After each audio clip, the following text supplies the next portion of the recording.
In the late 1960s and early 1970s, Leeds United were one of the most feared and successful teams in England, but they were also one of the most hated.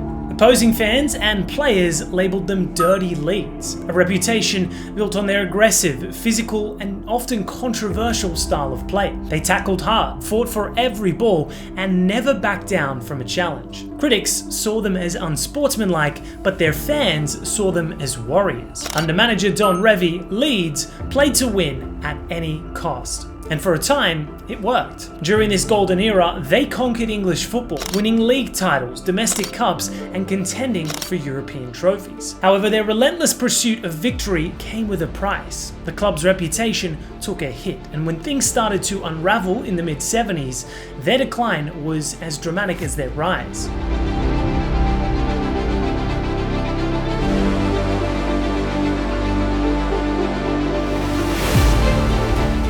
Before Don Revie took charge in 1961, Leeds United were a struggling second division side. The club had financial problems, poor facilities and little success. They had never won a major trophy and their fan base was losing faith. Revie changed everything. He introduced a strict discipline system, restructured the club from the ground up and built a strong youth development program. He even changed the team's kits from blue and yellow to an all-white strip, inspired by Real Madrid to instill a sense of ambition and greatness. His meticulous approach to management was years ahead of its time. He studied opponents in detail, introduced team bonding exercises, and created a family-like atmosphere within the squad. Leeds were no longer a club just making up the numbers. They were turning into winners. The Leeds United way became winning at any cost. Their transformation under Revie was rapid. By 1964, they had won promotion to the First Division. Just a year later, they finished second in the league, narrowly missing out on the title. From that moment, Leeds became a dominant force in English football. From 1965 to 1974,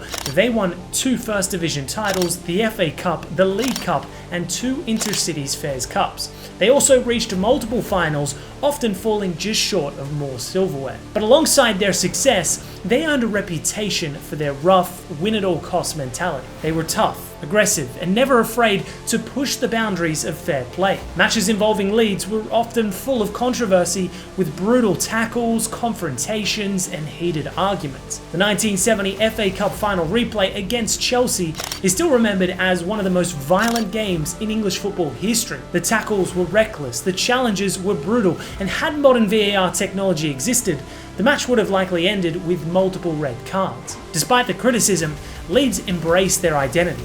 Fans adored them. Players thrived under Revie's leadership and they continued to collect trophies. But their success also bred resentment and many teams were eager to bring them down.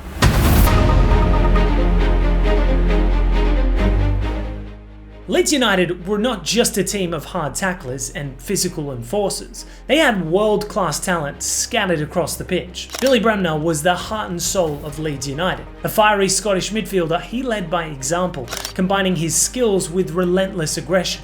He was fearless, tough, and a natural-born leader. Jack Charlton was a rock in defence. He was a key figure in the Leeds backline. He was strong, intelligent, and had a no-nonsense approach to defending. Johnny Gills was a technically gifted midfielder. Gills was the perfect mix of finesse and fight. He could control a game with his passing, but also wasn't afraid to get stuck in. Norman Hunter was nicknamed Bite Your Legs for his ruthless tackling. He was feared by opposition attackers. He epitomised Leeds' aggressive style. This squad had everything: skill, strength, and an unbreakable desire to win. But they also had a target on their backs. One of the most fascinating rivalries of the time was between Don Revie and Brian Clough. The two managers had completely different philosophies. Revie's Leeds were disciplined, tough, and highly structured. Clough, on the other hand, believed football should be played with flair, freedom, and sportsmanship. He despised Leeds' approach and openly criticised their tactics, calling them cheats and saying they won by bending the rules. Their feud reached a boiling point in 1974 when Clough was appointed as Revie's successor at Leeds. It was a shocking decision. Clough had spent years publicly attacking Leeds and everything they stood for. His appointment was never going to work. From the moment he arrived, the players resisted him. Clough's first team meeting was infamous. He told the squad to throw away their past achievements because they had been won unfairly. The players were furious, and Clough lasted just 44 days as Leeds manager before being sacked. It was one of the shortest and most disastrous managerial reigns in English football history. His departure signalled the beginning of the end for Leeds' golden era.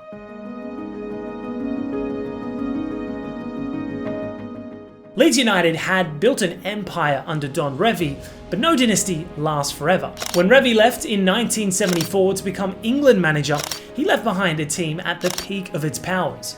However, the structure he built started to crumble almost immediately. The appointment of Brian Clough as his replacement was a disaster. Clough's philosophy was the complete opposite of Revie's, and he made the mistake of alienating the players from day one, instantly turning the dressing room against him. After he left, the players were unsettled, the club was in turmoil, and there was no long-term plan in place. Leeds needed stability, but instead, they spiraled into uncertainty. After Clough's exit, Leeds tried to steady the ship under Jimmy Arnfield. In the 1974-75 season, they managed to reach the European Cup final, the biggest match in the club's history. It was their chance to finally conquer Europe and prove they were more than just a domestic powerhouse. But fate had other plans. Leeds faced Bayern Munich in the final, and the match became one of the most controversial in football history. Leeds dominated, creating chance after chance. They even had 2 strong penalty appeals denied, with replays showing clear fouls inside the box.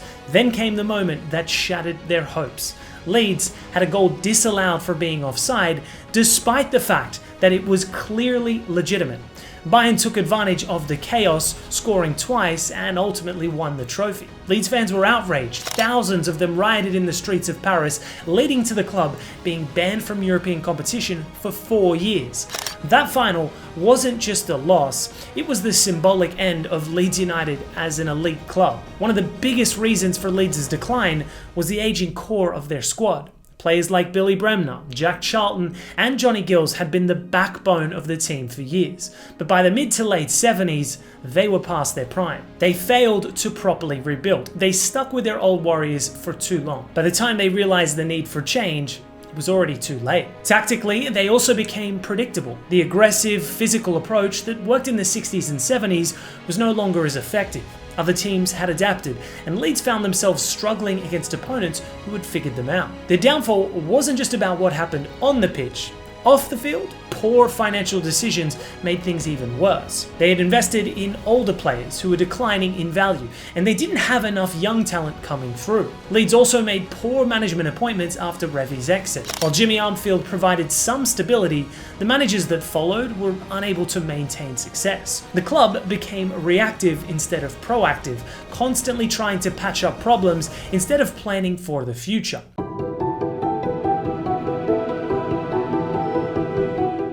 By the late 1970s, Leeds were no longer title contenders. They went from being the most feared team in England to a mid-table side struggling to keep up with the top clubs. In 1982, their decline reached its lowest point when they were relegated to the second division. The club that had been at the very top less than a decade earlier had completely collapsed. The golden era was officially over. After nearly a decade in the second division, Leeds finally returned to the top flight in 1990 under Howard Wilkinson. They won the First Division title in 1992, just before the formation of the Premier League, proving that they still had the ability to compete at the top. However, financial mismanagement in the late 90s and early 2000s sent them into another downward spiral. They spent recklessly on transfers, gambling on Champions League qualification, and when they failed to make the top 4, the club collapsed under massive debt. By 2004, Leeds were relegated again, this time to the Championship. Things got even worse in 2007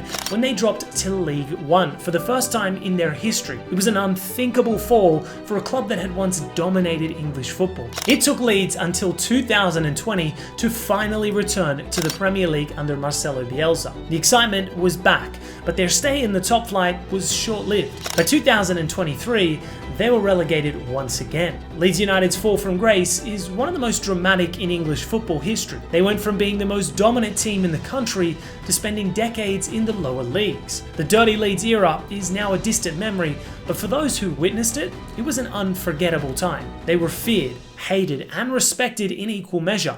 Love them or loathe them, Leeds United of the 60s and 70s were one of the greatest teams English football has ever seen. Their decline was caused by a combination of poor planning, financial mismanagement, and a failure to evolve with the times. But even though their golden era is long gone, the stories of their success and their controversies will be remembered forever. They have been floating in the obscurity of the Championship since they were relegated most recently. One of the biggest clubs in English history is now forgotten by the majority of fans. So are Leeds going to revisit their glory days anytime soon, or will they remain sleeping giants? Let us know below.